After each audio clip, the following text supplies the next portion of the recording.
मैं हूं आलिया और आप देख रहे हैं breaking barriers with Alia Shah. Thank you so much for watching my show. अपने आज के प्रोग्राम में हम बात करेंगे इस वक्त दुनिया की बदलती हुई सूरत हाल और खास तौर पर पाकिस्तान और अमेरिका के ताल्लुकात, और फिर उससे भी जब हम कुछ आगे बढ़ते हैं तो टर्की में जो मामला पेश आ रहे हैं, जिस तरह के तैयब एर्दोगान ने पहले ये कहा कि वो 10 एम्बेसडर्स को बेदखल कर रहे हैं, लेकिन अब वो फैसला वापस ले लिया गया। इसके अलावा एक और सेनेटर अमेरिका से उठ खड़े हैं और उन्होंने ये कहा है कि वो mister Joe Biden, president Joe Biden से जो है वो ये कोशिश करेंगे कि इमरान खान साहब के ताल्लुकात जो है वो दोबारा से इस्तेमाल हो जाए और वो उनसे बातचीत करें या उन्हें कॉल करें। इसके ऊपर गुफ्तगू करने के लिए हमारे साथ इस वक्त जो पर्सनालिटी मौजूद है, आप उनको बहुत अच्छे तरीके से जानते हैं। अमेरिका के सीजन पॉलिटिशियन हैं, प्रेसिडेंट ट्रंप के बहुत स्ट्रॉन्ग सपोर्टर हैं। इसके अलावा पाकिस्तान पे उनकी काफी गहरी नजर है। Mister Sajid Tara, Muslim chief for America, is joining my show. Thank you so much Sajid Tara साहब for joining my show. My pleasure, thank you. Sajid Tara साहब, पहले तो आपको मुबारकबाद सर, मैच जीत गया पाकिस्तान। बड़े इस मैच की बड़ी गूंज सुनाई दे रही है पूरे दुनिया में, पूरे पाकिस्तान के अलावा दूर दूर तक, तो आपको भी मुबारकबाद। दूसरा सर, क्या हम बात का आगाज यहीं से कर लें, आप कहाँ से? मैं तो सोच रही थी कि ये जो एक और अब सुनाई दे रहा है, एक और सेनेटर हैं जिन्होंने ये कहा है कि वो इमरान खान साहब और मिस्टर जो बाइडेन के ताल्लुकात को इस्तेमाल करने की कोशिश करेंगे, तो ये क्या अंदर की कहानी है, क्या मामला है, हमें बताइएगा प्लीज। सेनेटर बॉब मेंडेस जो है वो यहाँ से ज्यादा दूर एक न्यू जर्सी से सेनेटर है वो, और उनकी ये स्टेटमेंट आई है। मैं उसका सारा बताना चाहूंगा कि उसकी सिचुएशन क्या थी, किन सर्कमस्टांसेस में उन्होंने ये स्टेटमेंट दी। वहां से न्यूयॉर्क से हमारे पाकिस्तानी हैं, उनका एक पैक मौजूद है, एक गैदरिंग में वो इकट्ठे थे। उन्होंने पाकिस्तान के क्रिकेट मैच की भी मुबारक दी और उसके साथ उन्होंने कहा कि मैंने टोनी बिल्किन से, जो सेक्रेटरी ऑफ स्टेट है, उनसे कहा है कि जो बाइडेन है वो पाकिस्तान से बात करें। देखें, वो डॉक्टर एजाज उस पैक के जो लीडर हैं उनके, ये बड़ी अच्छा जेस्चर है उन्होंने किया है, लेकिन जो मेरे जाती ख्याल पर ये कोई पॉलिसी रिलेटेड स्टेटमेंट नहीं थी। ये एक क्राउड को वहां पे चीयर अप करने के लिए वो क्राउड बैठा था, क्रिकेट की भी वो मुबारकबाद दी और उन्होंने साथ ये भी कह दिया। और बॉब मेंडेस को इतने स्ट्रॉन्ग इन्फ्लुएंस वाले सेनेटर भी नहीं है कि अगर उनकी कोई स्टेटमेंट या पॉलिसी रिलेटेड या किसी ग्रुप को या किसी एक की कमेटी, किसी इंपॉर्टेंट कमेटी को वो लीड कर रहे हो, तो मेरे ख्याल में वहां पे इसकी कोई इतना ज्यादा इसका प्रेशर नहीं होगा। करंट एडमिनिस्ट्रेशन का हालात जो है, जो इस वक्त मैंने हमेशा ये कहता हूं, उनके एक तो पाकिस्तान के साथ चाइना रिलेटेड चीजें, और उसके बाद जो एक बाद-ए-तमादी अफगानिस्तान के हवाले से, उसके बाद इंडिया का इन्फ्लुएंस जो है। मैं बिलखसूस अगले दिन आपको मैं यहाँ से ये भी बताना चाहूंगा आपके देखने वालों का, नीरा टेंडन एक बहुत बड़ी अपॉइंटमेंट उन्होंने भी ली व्हाइट हाउस में, और की जो है वो सपोर्टर है, इंडियन है, और जिस तरह के उनकी एक लंबी लिस्ट है इंडिया की अपॉइंटमेंट्स की, व्हाइट हाउस में एक और ज्यादा अपॉइंटमेंट हुई है। बल्कि मैं ये चाहूंगा अगर हम आगे चल के बात करते हैं तो इंडिया का इन्फ्लुएंस किस तरीके से पाकिस्तान को हर्ट कर रहा है, और इसका कोई ना कोई सद्देबाब करना होगा लोगों को, पाकिस्तान को करना होगा, वरना इसके जो असरात तो आप देख ही रही हैं पहले कि पाकिस्तान, आज मैं समझता हूं कि शेख रशीद साहब ने अब से तकरीबन 2 घंटे पहले एक प्रेस कॉन्फ्रेंस की और उसमें पहली दफा किसी एक की मिनिस्टर ने खुद एडमिट किया है कि Pakistan is very close to get sanctions. तो अगर यहाँ इन चीजों को ना सीरियस लिया गया तो अल्टीमेटली चीजें सैंक्शंस और एम्बार्गोज की तरफ ही जा रही है। साजिद तारा साहब, पहली दफा आपने भी जो है ये देखिए ना, बिल्कुल सही बात आप कर रहे हैं कि शेख रशीद वैसे तो छुपा जाते हैं ना, मतलब चीजें होती हैं तो उस पर हम पर्दा डाल देते हैं। खासतौर पे शेख रशीद साहब तो कुछ होता है तो कुछ का कुछ वो तो बना के बड़े आराम से पतली गली से निकल जाते हैं। लेकिन आप सही कह रहे हैं कि पहली मर्तबा शेख रशीद ने भी एक ऐसी बात कही। तो सर, एक तो मुझे आपकी बात से ये लगा कि वो जो वो सेनेटर हैं उनसे वो जो एक कॉल, तो इसका मतलब है कि नहीं आने की ना। तो देखें, इस वक्त ना सिर्फ पाकिस्तान के हर रास्ते को ब्लॉक करने की कोशिश की जा रही है। उसका एक रीसेंट एग्जांपल फेटफ, डॉक्टर मार्कस जो उसके हेड हैं, मैं उनके बड़े क्लोजली उनकी स्टेटमेंट्स मैंने वॉच की हैं। आप उसकी ग्रे लिस्ट से निकलने की कोशिश कर रहे हैं, लेकिन उनकी स्टेटमेंट ये थी कि आप शुक्र करें हमने आपको अभी तक ब्लैक लिस्ट नहीं किया। तो डिफरेंस है, आप पीछे निकलना चाहते हैं, वो आपको आगे धकेलना चाहते हैं। लेकिन उसके बाद जो टर्की का फैटफ में आना और उसके बाद वहां से 10 एम्बेसडर्स को निकालने का दिया देना, ये सारी चीजें मैं बताना चाहूंगा कि टर्की इस वक्त क्या हो रहा है। टर्की में, टर्की का फैटफ में आने की वजह से 20% इन्फ्लेशन रेट बढ़ चुका है वहां। पाकिस्तान से ज्यादा बुरे हालात है महंगाई के इस वक्त टर्की के, और उसको इबरत का निशान बनाया जा रहा है। फैक्टर मैं बताना चाहूंगा आपको क्या है। उन पे एलिगेशन लगाई गई है कि सीरिया में वो टेररिस्ट ऑर्गेनाइजेशंस को फंड कर रहे हैं, फलस्तीन को वो फंड कर रहे हैं, दूसरी चीज। लेकिन दर हकीकत मेरे ख्याल में उसके पीछे 2 और ऐसे अवामिल शामिल हैं जो उनका डॉक्टर मार्कस ने जिक्र नहीं किया। एक वो ये थी कि आजरबाईजान को ड्रोन टेक्नोलॉजी देनी, जिसकी वजह से उन्होंने अपने सारे खोए हुए सारे अपने इलाके वापस लिए। और उसके बाद दूसरा उनका पाकिस्तान को सपोर्ट करना। मैं ये बताना चाहूंगा कि पाकिस्तान को सपोर्ट हासिल थी 4 ममालिक की, एक टर्की की, एक चाइना की और मलेशिया की। अब उसमें से ये फैटफ से निकलने के लिए, और उसके बाद अब वहां से उनको टर्की को निकाल दिया गया है, उर्दन और माली को भी डाल दिया है उसमें। अब इस वक्त इस मीटिंग थी, आखिरी मीटिंग थी 2021 की, 4 ममालिक को डाला गया दोबारा, पाकिस्तान, टर्की, माली, जॉर्डन। तो लेकिन ये सारी अच्छी बातें सामने नहीं आ रही हैं। ये फैटफ में रहना पाकिस्तान को $30 मिलियन कास्ट कर रहा है हर साल का। टर्की के हवाले से अगर देखा जाए तो Turkey was gaining a lot. Pakistan तो फॉरेन इन्वेस्टमेंट आ नहीं रही, बड़े अरसे से नहीं आ रही, क्योंकि आपके सर्कमस्टांसेस ऐसे हैं, आपके लॉ एंड ऑर्डर के हालात ऐसे हैं। लेकिन टर्की जो है वो पिछले 10 सालों में अपने रीजन में बड़े अच्छे तरीके से उभर के सामने आया था। वहां पे बहुत ज्यादा फॉरेन इन्वेस्टमेंट आ रही थी, वहां पे बहुत ज्यादा रियल एस्टेट के प्रोजेक्ट्स चल रहे थे अंकारा में और इस्तांबुल में। अब वो रुक जाएंगे और वो IMF और वर्ल्ड बैंक के पास जाने के लिए, जो कि पाकिस्तान इस वक्त उनके दरवाजे पर बैठा है, इनके लिए भी मजीद मुश्किलात अभी आगे आएंगी। लेकिन ये कि टर्की जो है वो एक्सपोर्ट जो हासिल थी वो नहीं कर सका। अब वो और उस पर Tayyip Erdogan is very upset on it. जिस तरह मैंने साथ दूसरी बात आपने भी जिक्र किया कि वो टर्की के इंटरनल पॉलिटिकल हालात में जो 10 एम्बेसडर्स ने स्टेटमेंट दी थी, उसके रिएक्शन में उनको निकालने की उन्होंने बात की। लेकिन मैंने आज सुबह पढ़ा है कि उन्होंने उस अपनी स्टेटमेंट को वापस ले लिया है। और जो 10 एम्बेसडर्स हैं उन्होंने भी कहा है कि ये तुर्की का अपना इंटरनल इशू है। मुझे खुद भी ये रिजर्वेशंस थी कि उनको इंटरफेयर नहीं करना चाहिए था। उनके अंदर पिछले कू की तरफ कुछ जो सपोर्टर थे उनको उन्होंने अरेस्ट में किया हुआ है। लास्ट जो 4 साल पहले कू की कोशिश की गई, जिसमें बराक ओबामा साहब पे भी एलिगेशंस थी। अमेरिका के हालात में वो टर्की के साथ वो नहीं है। तो लेकिन उन जो एक ग्रुप था एम्बेसडर्स का, उन्होंने कहा है कि इट वाज आवर मिस्टेक और हमें इंटरनल पॉलिटिकल प्रोसेस में इंटरफेयर नहीं करना चाहिए। लेकिन टर्की के लिए भी आगे मुश्किलात आ रही हैं। और ये मेरे ख्याल में ये पाकिस्तान और का आगे पीछे। एक मैं यहाँ पे एक और बात करना चाहूंगा जो मेरे लिए बड़ी तशवीशनाक है, ये है कि 2 क्वाड बने। एक पहला क्वाड था जिसमें इंडिया, अमेरिका और जापान और ऑस्ट्रेलिया था। लेकिन दूसरा क्वाड बना इजराइल का, दुबई का, UAE का और उसके बाद इंडिया और अमेरिका। मेरे लिए एक लम्हा फिक्रिया आलिया ये है कि चाइना उसको काउंटर करने के लिए कोई ग्रुपिंग क्यों नहीं कर रहा। ये एक लम्हा फिक्रिया है। पाकिस्तान भी उस ग्रुपिंग का हिस्सा होना चाहिए मेरे ख्याल में। ऐसे बैठे रहने से तो बिल्कुल हालात निकलते जाएंगे। और उस पिछले क्वाड की वजह से मैं एक और जो मेरी नजर में 2-4 चीजें पाकिस्तानी मीडिया ने बिल्कुल नजरअंदाज की, जो अच्छी बात नहीं है। एक तो अमित शाह की जो स्टेटमेंट थी उसको आपने नजरअंदाज किया।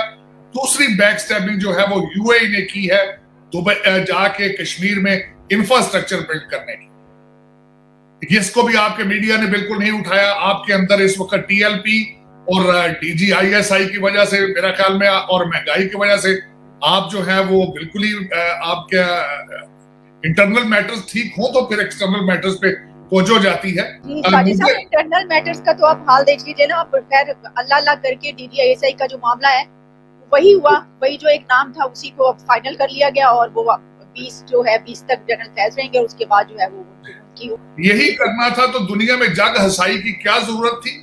दुनिया को गलत मैसेज देने की क्या जरूरत थी? अमित शाह साहब से इतनी थ्रेट लेने की क्या जरूरत थी? मेरे लिए आज बिल्कुल अभी तक मुझे समझ नहीं आई कि इससे वो कहते किसने क्या हासिल किया, मुझे नहीं पता। आज आपके मीडिया ने भी शराजी साहबा आसमा शराजी के उसमें रिलेटेड इतना बड़ा एक तूफान उठाया, लेकिन उससे हासिल क्या हुआ? कुछ भी नहीं हुआ। हाँ, मुझे जो जाती तौर पे लगता है यहाँ बैठ के कि शायद लोगों की महंगाई से तवज्जो हटाने के लिए खबरें क्रिएट की जा रही हैं या एक कोई ऐसा प्लानिंग हो रही है, लेकिन they are failing in it. जो कुछ भी कर रहे हैं, जो कुछ भी इसकी रीजन होगी, but they are failing in it. कौम बिल्कुल इस वक्त नर्वस और नम हो चुकी है कुछ महंगाई और आपकी। देखें, मुझे मैं यहाँ पे हवाला जरूर देना चाहूंगा आपके देखने वालों को। मुझे जावेद चौधरी साहब का आर्टिकल बड़ा अच्छा लगा अगले दिन, मैं ह्यूज फैन ऑफ हिम, लेकिन उन्होंने अगले दिन कंपैरिजन अपने आर्टिकल में किया करप्ट गवर्नमेंट्स का और बेवकूफ नाअहल अनक्वालिफाइड गवर्नमेंट, और उन्होंने बिल्कुल उसमें अच्छे दलाइल दिए। उन्होंने कहा जो करप्ट गवर्नमेंट्स थी पिछली दो, वो आज के नाअहल और बेवकूफ जो स्टेप्स हैं पॉलिसी से अच्छी थी। उन्होंने बड़े अच्छे तरीके से कंपैरिजन उसका किया। मैं वो कहते हैं मैं कायल हो गया था कि वाकई अगर पिछली दोनों एडमिनिस्ट्रेशंस, जरदारी साहब की और नून लीग की, अगर नवाज ग्रुप की, अगर वो करप्ट थे लेकिन वो नाअहल और बेवकूफाना पॉलिसी से वर अच्छे थे। डॉलर भी कंट्रोल में था, पेट्रोल भी ठीक था और हर चीज ठीक थी। लेकिन ये आज जो हो रहा है, मैं एक और बात यहाँ पे कहना चाहूंगा कि हमारे अगले दिन शौकत तरीन साहब ने भी यहाँ के स्टेटमेंट दी और खान साहब, मैं भी एक दफा तो इस सारी पिक्चर का कायल हो गया था कि ऊपर एक ईमानदार आदमी बेहतर हो तो उसके नीचे ट्रिकल डाउन होके ईमानदारी नीचे आ जाती है। लेकिन मेरा भी फिलॉसफी इसमें गलत रही, मेरा भी बिलीव गलत रहा, आई वाज मिस्टेकन। और यहाँ पे इमरान खान साहब की एडमिनिस्ट्रेशन टोटली इसमें फेल्योर है। खान साहब ऊपर देखिए, कहा जाता है कि खान साहब बहुत ईमानदार हैं, उनके ऊपर कोई एलिगेशन नहीं, लेकिन उस एक ईमानदारी को क्या करेंगे एक इंसान की, जबकि सारी टीम लूट रही हो, सारी टीम जो हो वो उनके कोई उनमें मैच्योरनेस ना हो। आपने एक ग्रुप ऐसा इकट्ठा किया हो जो अमीर लोगों के बच्चे हैं। देखिए आपकी कैबिनेट क्या है, सारे पुराने सियासतदानों के अमीर लोगों के बच्चे हैं, उनकी ट्रेनिंग की जा रही है कि किस तरह आपने एस्टेब्लिशमेंट को डील करना है, किस तरह लूटना है, किस तरीके से क्या करना है। इस एक भी में से कोई ऐसा मुदब्बराना नहीं है, उनके कोई सीवीज ऐसे स्ट्रॉन्ग नहीं है कि उनके बगैर कोई टेक्नोक्रेट हो नहीं है। सिर्फ अमीर लोगों के सेकंड थर्ड जनरेशन बच्चे हैं और उनकी तरबियत हो रही है, और उन्होंने पाकिस्तान को इस तरीके से मेरा मकसद है नुकसान पहुंचाया है, इररिवर्सिबल। आप उस रीजन में आप देखें, अफगानिस्तान आपने जश्न बनाए हैं, लेकिन मैं उसमें भी फेल्योर समझूंगा। आपको इंटरनेशनल कम्युनिटी ने सिर्फ आपके माजी को देखकर, आपके पिछली प्रैक्टिसेस देखकर और अफगानिस्तान की पिछली प्रैक्टिसेस देखकर और कोविड के हालात की वजह से देखकर पूरी दुनिया की इकॉनमी स्लगिश है, उन्होंने नेग्लेक्ट किया और आपको भी नेग्लेक्ट किया। आपने इस सारे अपने जो अंडे थे वो एक ही बास्केट में डाले थे कि शायद हमारे ऊपर और अफगानिस्तान पर डॉलरों की बारिश होगी, सी पैक चाइना में जाएगा। चाइना को भी आपने सबज बाग दिखाए, लेकिन वो भी पीछे हट गया क्योंकि उनको भी डाउट्स थे, उनको भी था कि हम अगर जाएंगे। दो चीजें थी जिसपे चाइना पीछे हट गया, एक तो वो अगर आते तो अमेरिका के साथ और वेस्टर्न कंट्रीज के साथ उनके हालात खराब होने थे, और दूसरा उनको यकीन नहीं था कि जो अफगानिस्तान और पाकिस्तान की एक जामिया पॉलिसी है करप्शन की, उसके अंदर अगर चाइना कामयाब होता है, ये नहीं होता। अब तो हालात ये है कि आपका सी पैक भी बंद हो चुका है, आपने ग्वादर की बजाय कराची आगे दिया उनको, और वो आपसे 48 मिलियन दासू डैम के मांग रहे हैं। दासू डैम भी बंद हो चुका है आपका। तो इस वक्त आप तो मेरा मकसद, और बाहर से पैसे नहीं आ रहे, आईएमएफ की आप हर शर्त मानने को तैयार है, चाहे वो आपसे जो भी मांग ले, आप कहते हैं पैसे दो, चाहे जो जहां मर्जी अंगूठे लगवा। इस वक्त हालात ये है, लेकिन इस तरह कंट्री नहीं चलते। आपके बाकर रजा साहब बाहर से गए, आपको उनके हालात का पता है, जिस तरह की स्टेटमेंट्स उन्होंने दी है। मैं मजबूर हो गया था कि उनकी सीवी देखूं। आप सरप्राइज, बर्कले से पढ़े हैं, हार्वर्ड के पढ़े हैं, और जो उन्होंने स्टेटमेंट दी है, मैं उस पर आप पूरा पाकिस्तान शाक है, उसमें पूरा पाकिस्तान। जो ओवरसीज पाकिस्तानीज के डॉलर बनवाने के चक्कर में उन्होंने स्टेटमेंट दी, ये एक इकोनॉमिस्ट नहीं इस तरह की स्टेटमेंट दे सकता। मैं समझता हूँ या तो वो उनको अंदाजा नहीं दबाव में आके सर पता नहीं क्या हो गया उनको। तो आपको ये क्या नजर आ रहा है कि मुस्तकबिल करीब में क्या अफगानिस्तान के हवाले से कोई फैसला ऐसा दुनिया जो है वो लेगी तस्लीम करने का या वहाँ के हालात बेहतर करने का? और पाकिस्तान के जो जब हम बात कर रहे हैं तो अफगानिस्तान के लिए पाकिस्तान की तो अभी तक आज भी शाह महमूद कुरैशी साहब की एक स्टेटमेंट इसी तरीके से सामने आई जिसमें कहा गया कि दुनिया तस्लीम करे इसको। देखिए, रिसेंटली मैं एक दिन बड़ा मुझे अजीब में आपके DGISI का तो नोटिफिकेशन आ जाया, लेकिन कुरैशी साहब आज से हफ्ता पहले जब अफगानिस्तान गए, साथ जनरल हमीद साहब गए, मुझे उस दिन एक मजीद झटका लगा कि कुरैशी साहब ने वहां से निकल के प्रेस कॉन्फ्रेंस की कि मैंने तालिबान को समझाने आया हूं कि दुनिया आपसे क्या एक्सपेक्ट करती है और दुनिया को किस तरह डील करना है। कुरैशी साहब, आप अपनी पॉलिसी में तो नाकाम है, आप अपने मुल्क की पॉलिसी तो एक्सप्लेन नहीं कर सके अभी तक दुनिया को। आप अफगानिस्तान को जाके सबक पढ़ा रहे हैं जबकि आप अपनी क्लास में आप फेल हो चुके हैं। और दूसरा, DGISI साहब गए हैं जिनके अभी अपने डेजिग्नेशन के बारे में कंफ्यूजन है कि either he is a core commander of Peshawar और स्टिल DGISI। मुझे समझ से बाहर था कि और ये बातें जो समझानी थी फोन पे समझा देते आप अगर चाय शाय पीने जाना था काबुल में या वो आउटिंग करनी थी उन पे जाके वो वैसे कर लेते, लेकिन उनको वहां से बाहर निकल के स्टेटमेंट दिया आपने कि जी मैं तालिबान को टीचिंग क्लास देने आया हूं। तो कुरैशी साहब, आप अपनी टीचिंग क्लास में तो आपका माइनस है, आप अपनी क्लास में तो फेल है। आपको पता नहीं है कि बिल्कुल आप चाइनीज कैंप में है, अमेरिकन कैंप में है, या आपके पास कैंप मौजूद भी है या नहीं है। तो ये मैं उस दिन बड़ा मुझे मजाक लगा कि कुरैशी साहब की स्टेटमेंट को इस वक्त मेरी इंफॉर्मेशन या मेरे एक इंप्रेशन के बारे में, कुरैशी साहब की स्टेटमेंट को इस वक्त ना इंटरनेशनल कम्युनिटी को वजन देती है, ना सुनती है, देखती है, और ना ही कोई पाकिस्तानी देख रहा है, कर रहा है। वो एक उनका डिपार्टमेंट जो है, वो डिपार्टमेंट मेरा ख्याल है शेख रशीद साहब ही चला रहे हैं, वही हर चीज गाइड कर रहे हैं। इस वक्त सिर्फ और सिर्फ फवाद चौधरी साहब और शेख रशीद साहब जो है वो एक्टिव है। दूसरी गवर्नमेंट सारी वो कहते हैं दूध लस्सी पी के सो रही है सारी। और दूसरा, जिस तरह मैंने वो अगले दिन मैंने शायद आपको बताया था, मुझे बड़ा शॉक हुआ, सलीम साफी साहब ने अपनी एक प्रोग्राम में एक ओपन चैलेंज दिया। उन्होंने कहा कि अगर कोई भी फ्रंटेशन होती अगर किसी के सामने फ्रंटेशन होती है या बहाजराई होती है, तो मैं चैलेंज करता हूं कि 5 भी कैबिनेट मेंबर इमरान खान साहब के साथ नहीं खड़े। तो ये सियासी हालात हैं इस वक्त। अब देखिए आगे कहां जाता है, कहां तक नहीं जाता। मैंने आज एक खबर सुन रहा था कि बिलाल अकबर साहब को बुलाया जा रहा है और रूमर्स चल रही हैं कि उनको नैब का इंचार्ज बनाया जाए उनको, और इस तरह के रूमर्स भी चल रहे हैं। लेकिन मेरे अंदाजे के हिसाब से आइंदा फ्यूचर में पाकिस्तान के अंदर चेंजेस कुछ आने वाली है और आनी चाहिए मेरे ख्याल में। क्योंकि एक चीज जो है वो देखें आलिया, मेरा पर्सनल ओपिनियन अबाउट पाकिस्तान का एक ही ऑर्गेनाइजेशन ऐसी है जो कि ऑर्गेनाइज्ड है या जिसका कोई इमेज है। पाकिस्तान कैंट अफोर्ड उसका इमेज खराब हो या वो अदारा जो है कमजोर हो, पाकिस्तान आर्मी। तो इस वक्त पाकिस्तान आर्मी जो है उनको ऑर्गेनाइज होना पड़ेगा, उनको एक स्ट्रॉन्ग मैसेज ना सिर्फ पाकिस्तान बल्कि दुनिया को देना होगा कि we are still strong, we are still have capacity और एबिलिटी टू मैनेज पाकिस्तान और प्रोटेक्ट पाकिस्तान। मेरा साथी है।